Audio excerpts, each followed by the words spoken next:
अब ये सारे जो डॉर्मेंसी से बाहर आ रहे हैं, मैं आपको एक मेरा कैक्टस दिखा दूं।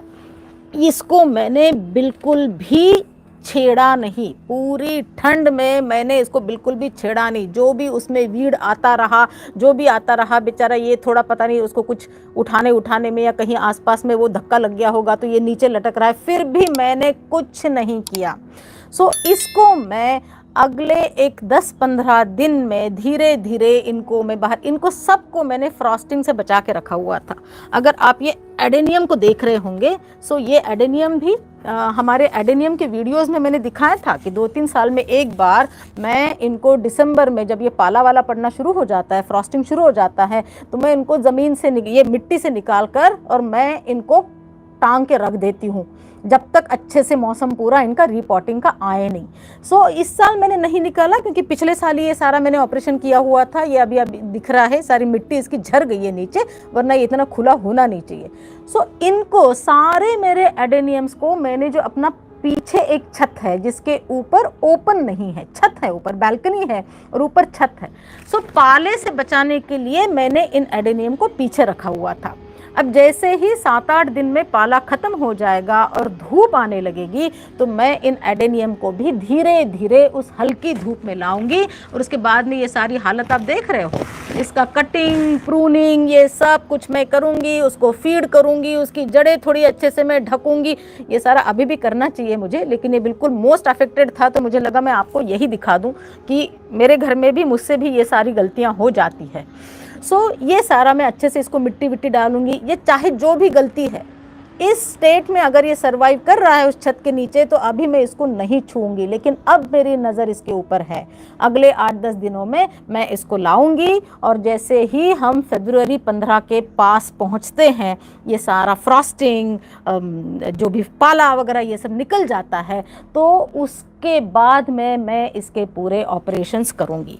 इसी तरह से ये सकुलेंट्स भी है, देखिएगा ये सारे जो कैक्टाई सकुलेंट्स है इसमें काफ़ी सारे फ्लावरिंग भी होंगे। अभी फरवरी में इसमें काफ़ी सारों में फ्लावर्स आने शुरू हो जाएंगे, तो इसलिए इनका फीडिंग, इनका प्रोपोगेशन, ये सब मैं धीरे धीरे तैयारी कर रही हूँ। मेरी सब नज़र अभी इनके ऊपर जा रही है।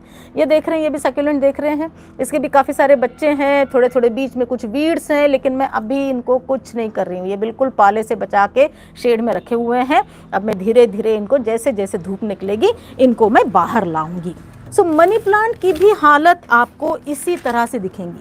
कुछ थोड़े बेचारे डैमेज्ड लीव्स होंगे, कुछ पीले होंगे, कुछ बहुत अच्छा ऐसा लगता है कि पता नहीं इसमें जान है कि नहीं। सो इनकी भी धीरे धीरे ये सारे डैमेज्ड लीव्स आपको निकालने हैं। ये सारे जितने भी पीले पत्ते वगैरह हैं ये सारे आपको निकालने हैं और धीरे धीरे इनको भी आपको, जैसे मॉस्टिक वगैरह लगाऊंगी मैं अभी एक 8-10 दिन के बाद में, इसको फिर से फीडिंग करूंगी, इनको अच्छे से बांधूंगी और ये सारे काम भी मैं मनी प्लांट पे करूंगी। नेक्स्ट है बोगनविला, अगर आपको दिख रहा होगा। सो बोगनविला का भी जनवरी में अच्छे से प्रूनिंग किया जाता है। जनवरी में अभी पाला पड़ रहा है, सो आप क्या करोगे, थोड़ी जब धूप निकलेगी, सो 10:30-11 बजे अगर धूप निकलती है और आप ऐसे प्रदेश में रहते हैं कि ऑलरेडी जहाँ पर मौसम बहुत अच्छा है और पाला वगैरह नहीं पड़ रहा है, सो बोगनविला का, उसके बाद में सारे जैस्मिन्स का, चमेली का, इन सारों का आप एक बहुत अच्छे से प्रूनिंग करेंगे। मैंने अपने प्रूनिंग के वीडियो में बताया था कि प्रूनिंग 2 कारणों के लिए किया जाता है। एक तो पौधे को बचाने के लिए और दूसरा पौधे में फ्लावरिंग और फ्रूटिंग स्टिमुलेट करने के लिए। सो इस सीज़न में अब जो बसंत ऋतु में आने वाले स्प्रिंग और समर में जो जो फूल खिलेंगे उन सारों को स्टिमुलेट करने के लिए हमको इनका प्रूनिंग करना ज़रूरी है। इसके साथ साथ में है, देखिए बल्ब्स, ये सारे एमेरिलिस लिली के बल्ब्स थे जो मैंने गमलों से निकाल के रखे थे। ये करीब मैंने नवंबर में निकाल के रखे थे। अब ये देख रहे हो इन बल्ब्स में ऑलरेडी ये पत्ता आना शुरू हो गया है। सो ये है सारे स्प्रिंग और समर के बल्ब्स, किंतु जब तक ज़मीन थोड़ी ठंडी है, आप एक ध्यान रखिएगा, बहुत सारे बल्ब्स को, वो चाहे अपने खाने वाले बल्ब्स हों, जैसे प्याज और लहसुन हो या कोई फूलों वाले बल्ब्स हो, उनको बहुत गर्म मिट्टी पसंद नहीं होती।